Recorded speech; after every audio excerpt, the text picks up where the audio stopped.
उसमें कोई होना चाहिए। सबसे राय लेके हमने स्वामी रामानंद जी को संरक्षक हमने नियुक्त किया है। आज मैं इस अखिल भारतीय बिश्नोई महासभा के संरक्षक पद से मैं त्यागपत्र देता हूं। आप सभी को मेरा नमस्कार। आज कुछ महत्वपूर्ण घोषणाएं मैं करने जा रहा हूं हमारे समाज के हित में। हमारा समाज हमेशा, हम सभी जानते हैं कि अहिंसा का पक्षधर रहा है, पर्यावरण प्रेमी रहा है, जीव रक्षा का अहम रक्षक रहा है। और ऐसे समाज का हिस्सा होना मैं समझता हूँ मेरे लिए बहुत ही गर्व की बात है। और मैं दिल की गहराइयों से आभार व्यक्त करता हूँ समाज के सभी साधु संतों का, सभी विधायक, पूर्व विधायकों का, पूर्व सांसद का, और समाज के सभी सदस्यों का, और खासतौर से पूरे समाज का, जिन्होंने मेरे पिता स्वर्गीय युग पुरुष बिश्नोई रतन चौधरी भजन लाल जी के स्वर्गवास के बाद मुझे ये इतनी बड़ी अहम संरक्षक की जिम्मेदारी सौंपी थी और एक विश्वास जताया था। और मुझे खुशी इस बात की है कि लगभग 12 साल से ज़्यादा मुझे संरक्षक समाज का बने हो गए, और इन 12 सालों में मैंने पूरी मेहनत, लगन और ईमानदारी से इस समाज को एक माला में पिरो के रखा। जो समाज हमारे पूर्वज, खास तौर पे जैसा युग पुरुष चौधरी भजन लाल जी, स्वर्गीय लोह पुरुष राम सिंह जी, स्वर्गीय महान नेता श्री रामनारायण जी, और महान नेता स्वर्गीय श्री पूनम चंद जी जैसे महान शख्सियतों ने और साधु संतों ने समाज को बहुत मेहनत से, बहुत लगन से इस समाज को एक माला में पिरो के रखा। तो मेरा भी वही प्रयास रहा कि इस समाज को न केवल माला में पिरो के रखें, बल्कि एकजुट रखते हुए इसको और बुलंदियों तक लेके जाए। समय मेरे पास कोई ज़्यादा पॉलिटिकल पावर नहीं थी, लेकिन उसके बावजूद भी मैंने ईमानदारी से हर वर्ग तक प्रयास किया कि समाज की आन बान और शान को कहीं नीचे ना होने दूं।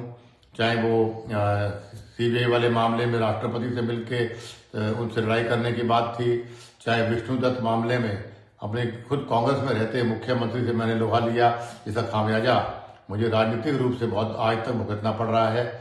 चाहे दिल्ली धर्मशाला में पिताजी का साथ देकर उसको बनवाने की बात हो, चाहे हरिद्वार धर्मशाला की बात हो, चाहे गुड़गांव धर्मशाला की बात हो, चाहे पंचकुला धर्मशाला की बात हो, चाहे अभी जयपुर की धर्मशाला की बात हो, चाहे कि कुछ हमारे साथियों को राजनीतिक रूप से चाहे टिकट दिलाने या मजबूती देने की बात थी, या हमारे राजस्थान, हरियाणा कहीं के भी समाज के नौजवानों को सरकारी या गैर सरकारी रोजगार दिलवाने की बात थी, या सरकार के और किसी काम में बढ़ चढ़ कर सारे मंदिरों के निर्माण की बात हो, या जहाँ भी मेरी जरूरत पड़ी समाज को इन 12 सालों में मैंने मन से, ईमानदारी से मेहनत की।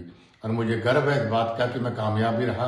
और खास तौर पर अभी कुछ साथियों ने पीछे एक वहम डाला कि भाई समाज का चंदा काफ़ी लोग इसको मिसयूज करते हैं। तो हमने लगभग 3 साल पहले इसका ऑनलाइन काम शुरू मेरे कहने पर किया गया, जो आज भी ऑनलाइन है। कितना खर्चा आया, कितना लगा, और उससे पहले भी लगभग 15 या 17 साल से, मेरे बनने से पहले तक की मैंने ऑडिट प्रधानों को कहा था कई जगह ऑडिट करवाइए ताकि साथ रहे। और आगे भी जो कमेटियां बने उनसे ही मेरी प्रार्थना है कि आप भी अभी से लेके पीछे तक की 15 साल, 20 साल, 25 साल तक के सारा आय और व्यय आप इसको ऑडिट अलग अलग सीए से, अलग अलग कंपनियों से करवाइए, और उसको ऑनलाइन डालिए जरूर, ताकि लोगों को पता लगे कि समाज का पैसा दुरुपयोग हुआ कि नहीं हुआ, किसने लिया, किसने नहीं लिया। और मैं दावे से कहता हूं कि भाई, और फख्र से कहता हूं कि हमने समाज को अपने चारों ओर से जो भी हम दे पाए, छोटा मोटा सहयोग, वो हमने दिया। कभी समाज के पैसे का हमने एक कप चाय भी नहीं पी, मेरा दावा है। पिताजी का फोटो सामने, उसको हाजिर हाजिर जान के मैं कहता हूँ। और जो आज घोषणा हमने कल करी थी, उसमें पहली घोषणा जो हमने करी थी वो हमने चुनाव डिक्लेयर की करी थी, क्योंकि बहुत लंबी मांग चुनाव करवाने की लोगों की रही कि चुनाव होने चाहिए। और मैं भी लोकतंत्र में विश्वास करता हूं, और मैं नौजवान साथियों खास तौर पर बताना चाहता हूं, जब से हमारा समाज बना, जहां तक मुझे नॉलेज है, इस समाज में कभी भी चुनाव नहीं हुए। और एक बार मुकाम में बैठा था तो स्वर्गीय चौधरी भजन लाल जी, राम सिंह जी और रामनारायण जी कुछ साथी बैठे हुए थे, हमारे साथ। तो उस दिन मैंने पिताजी से पूछ लिया, सबसे पूछ लिया कि भाई क्या कारण है कि हम चुनाव नहीं करवाते समाज में। तो एक मत होकर सबने ये बात बोली कि जो समाज अगर सर्वसम्मति से कोई फैसला करता है, उससे बढ़िया कोई फैसला नहीं हो सकता कि एकजुटता रहती है समाज के अंदर। इसलिए जिस दिन एकजुटता नहीं रहेगी उस दिन चुनाव कराएंगे, ताकि सर्वसम्मति नहीं बनेगी, चुनाव होने चाहिए। तो सर्वसम्मति बनती आई, लेकिन फिर भी पिताजी के स्वर्गवास के बाद और उनके बाद लोगों की मांग पर 2014 या 15 में, मुझे ईयर याद नहीं है, हमने चुनाव करवाए पूरे लोकतांत्रिक तरीके से।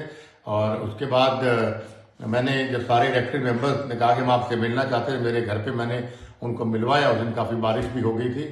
तो उस दिन मैंने देखा कई धड़े बनने शुरू हो गए थे कि भाई प्रधान मेरा आदमी बनने, ऐसे बने वैसे बने। जब मैं अलग अलग बुला के बात कर रहा था उस टाइम पे मैंने ये महसूस किया। तो फिर मैंने सब लोगों से जब चर्चा की, मेन प्रतिबद्ध लोगों से, तब उन्होंने कहा कि भाई फैसला अगर इस तरह झगड़ा करेंगे समाज में बहुत धड़े बन जाएंगे और आपसी फूट समाज करे शुभ नहीं। तो उन्होंने मेरे ऊपर छोड़ा। तो उस वक्त मैंने फिर हीरा राम जी को, उस वक्त अध्यक्ष, सभी की राय लेके मनोज के काफी लोगों से मैंने पूछा कि भाई किसको देख रहा है। सबने कहा कि ये ठीक है, ये नाम हमने कुछ रखे। तो हीरा राम भवाल जी सबसे अच्छे ईमानदार व्यक्ति थे, उनका नाम सबने कहा, तो उसको हमने अनाउंस किया। और उसके बाद कोविड आ गया, तो कोविड-1, कोविड-2 आया, तो ये इलेक्शन आगे जाता रहा। तो अभी हमने फिर कल सुबह चुनाव की घोषणा की, और उस चुनाव में हम समझते हैं पूरी पारदर्शिता हो, इसके लिए हमने हमारे पीठेश्वर स्वामी रामानंद जी की चेयरमैनी में एक कमेटी बनाई है 29 मेंबरों की, जिसमें स्वामी रामानंद जी हमारे अध्यक्ष रहेंगे। चुनाव करवाना, उनकी देखरेख में चुनाव होगा। और उनके साथ अखिल भारतीय बिश्नोई महासभा के हमारे राष्ट्रीय अध्यक्ष जो परशुराम जी हैं, वो उनके साथ वाइस चेयरमैन होंगे। साथ में 27 मेंबर्स होंगे। और श्री S.K. बिश्नोई जी जो बहुत ही प्रसिद्ध समाज सेवी भी हैं, लॉयर भी हैं हमारे समाज के, लीगल ओपिनियन के लिए उनको सबसे राय लेकर हमने नियुक्त किया। और इन सभी से मेरी प्रार्थना है कि 1 मार्च मतलब फागुनी महीने से पहले हमारा नया कमेटी बन जानी चाहिए, चुनाव पारदर्शिता से होकर, और नया अध्यक्ष भी बन जाना चाहिए। और मेरी सभी जो नए इलेक्ट मेंबर होंगे उनसे मेरी हाथ जोड़ के प्रार्थना है, प्लीज आप ऐसा अध्यक्ष चुनिए जो अध्यक्ष जो समाज का जोड़ने का काम करे, तोड़ने का काम ना करे। जो अध्यक्ष 29 नियमों को अपना सम्मान करता हो, जिसके लिए समाज सर्वप्रिय हो स्वार्थ से ज्यादा, ऐसा अध्यक्ष आपको चुनना चाहिए। जो नशा ना करता हो, जो अध्यक्ष माँ और बेटियों को अच्छी तरह से देखता हो और ईमानदार अध्यक्ष हो, उस आदमी को आप अध्यक्ष चुनिएगा। हमारे समाज के भविष्य और बच्चों के भविष्य का सवाल, ये मेरी पहली प्रार्थना भी है, पहली घोषणा भी हमने कल इस बात की हमने करी थी कि भाई हम चुनाव डिक्लेयर करते हैं। आज से चुनाव की प्रतिक्रिया शुरू, सारा का सारा पावर स्वामी रामानंद जी के पास है। स्वामी रामानंद जी की देखरेख में सारा चुनाव होगा। उनसे प्रार्थना जल्दी से मीटिंग बुलाकर वो अपने आगे चुनाव की प्रतिक्रिया वो शुरू कर दें।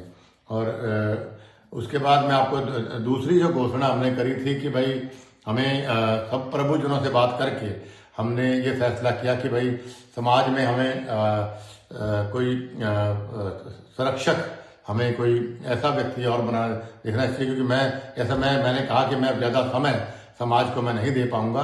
तो हमने यही बात कही कि भाई तो फिर किसको हम संरक्षक का रूप दिया जाए। तो सभी ने एक मत होकर कहा कि स्वामी रामानंद जी जो है सबसे हमारे पीठेश्वर भी हैं, और चाहे हिंदुस्तान हो चाहे विदेश तक उनके बहुत सम्मान लोग करते हैं, और उनको सारे हमारे समाज का ज्ञान भी है और बहुत लंबा तजुर्बा समाज के है। उनकी तो दर्शन मात्र से सबके पाप खत्म हो जाते हैं, सबके कष्ट खत्म हो जाते हैं। तो उनको मैं समझता हूँ उनसे बेहतर संरक्षक के रूप में कोई होना चाहिए। सबसे राय लेके हमने स्वामी रामानंद जी को संरक्षक हमने नियुक्त किया है, और ये भी एक फैसला हमने कल किया था। और बाकी जहाँ तक मेरी बात है, मैं अपना यही कह सकता हूँ कि मैं कभी पद का लालची नहीं रहा। सभी जानते हैं कि 2000 जब मैंने एसीडेंट की बात उठाई थी, तब मुझे कांग्रेस पार्टी ने लालच के रूप में केंद्रीय मंत्री की पेशकश की थी। मैंने सारे अखबारों में छपा था कि मैंने उसको डिनाई किया था। फिर डेप्यूटी सीएम की मुझे पेशकश की गई थी। तो मैंने कहा कि भाई मैं बिकाऊ, कुलदीप बिश्नोई और बिश्नोई समाज का कोई भी आदमी बिकाऊ नहीं हो सकता। तो मेरे लिए सिद्धांत सर्वप्रिय हैं। तो मैंने कभी भी, मैंने वो भी केंद्रीय मंत्री पर ठुकराया, फिर मैंने उप मुख्यमंत्री पर ठुकराया। उसके बाद मुझे पहले अखिल भारतीय बिश्नोई महासभा का मुझे अध्यक्ष नियुक्त किया गया। मैं बनना नहीं चाहता था, लेकिन मुझे जबरदस्ती बनाया गया, तो मैंने शायद लेके साल या सवा साल में मैंने खुद इस्तीफा दिया। और उसके बाद बहुत ही प्रसिद्ध और बहुत ही पॉपुलर मलखान सिंह जी अध्यक्ष बने। और उसके बाद पिताजी के स्वर्गवास के बाद सर्वसम्मति साधु संतों ने और सभी लोगों ने मुझे अखिल भारतीय बिश्नोई महासभा का संरक्षक नियुक्त किया। तो मैंने तुरंत प्रभाव से अपना इस्तीफा भेजा। रिकॉर्ड की बात है, उस वक्त की कार्यकारिणी से पूछा जा सकता है। मैं लिखित में कहा कि मैं संरक्षक नहीं बनना चाहता हूं, मैं ऐसे पद पे नहीं बैठना चाहता जहां चौधरी भजन लाल जी जैसे महान विभूति बैठे हों। मैं तो उनके मुकाबले में कण भी नहीं हूं। तो लेकिन सभी ने मेरा इस्तीफा ठुकरा के, इस्तीफा फाड़ के बल्कि कमेटी में फेंका गया और ये कहा गया कि भाई चौधरी भजन लाल परिवार के अलावा इस समाज को कोई एकजुट रखने में सक्षम नहीं है। इस पे लोग विश्वास करते हैं। और जैसा मैंने पहले कहा कि भाई 12 साल से मैंने बड़ी ईमानदारी से इस समाज को आगे चलाया है। तो लेकिन आज मैं इस अखिल भारतीय बिश्नोई महासभा के संरक्षक पद से मैं त्यागपत्र देता हूं, क्योंकि मैं व्यक्तिगत कारणों से मैं इस समाज को ज्यादा समय नहीं दे पाऊंगा, क्योंकि राजनीतिक रूप से मुझे आगे बहुत बढ़ना है और भी मुझे काम है। लेकिन आप इस बात से बिल्कुल चिंतित मत होइए, जब भी समाज को मेरी जरूरत पड़ेगी तो मैं 24 घंटे समाज की सेवा में, मेरे घर के दरवाजे खुले हैं। दुख में सुख में इस समाज ने हमेशा मेरा साथ दिया। और आज भी मुझे बड़ी खुशी है कि कल मुझे रजिस्टर देके गए हिसार के अंदर भी कि 200 से ज्यादा इलेक्टेड और नॉमिनेटेड मेंबर्स ने ये लिख के दिया कि कुलदीप बिश्नोई में हम विश्वास जताते हैं। और जो हमारी कमेटी है 21 मेंबर की, एक का हमारे स्वर्गवास हो गया, उनमें से 20 में से 14 लोगों ने भी ये आस्था जताई, विश्वास जताया कि भाई कुलदीप बिश्नोई हमारे सुरक्षक है और रहेंगे। मैं उनका भी और समाज के लोगों का दिल की गहराइयों से मैं आभार व्यक्त करता हूं कि आपने चौधरी भजन लाल जी पे और उसके बाद मुझ पे आपने विश्वास जताया। और उम्मीद करता हूं कि आपके चौधरी भजन लाल जी ने भी और मैंने भी आपकी अपेक्षाओं पे, आपकी आशाओं पे हम खरे उतरे। और आगे भी मैं आपसे यही कहना चाहता हूं कि समाज को जहां भी मेरी जरूरत पड़ेगी, आधी रात कुलदीप बिश्नोई हाजिर है। और ईश्वर से प्रार्थना करता हूं कि जो लोग ये वीडियो देख रहे हैं, गुरु महाराज उनके स्नेह, अपने स्नेह का हाथ, प्यार का हाथ, आशीर्वाद का हाथ हमेशा मेरे बिश्नोई समाज के ऊपर बनाए रखे। बोलो गुरु जम्बेश्वर भगवान की जय।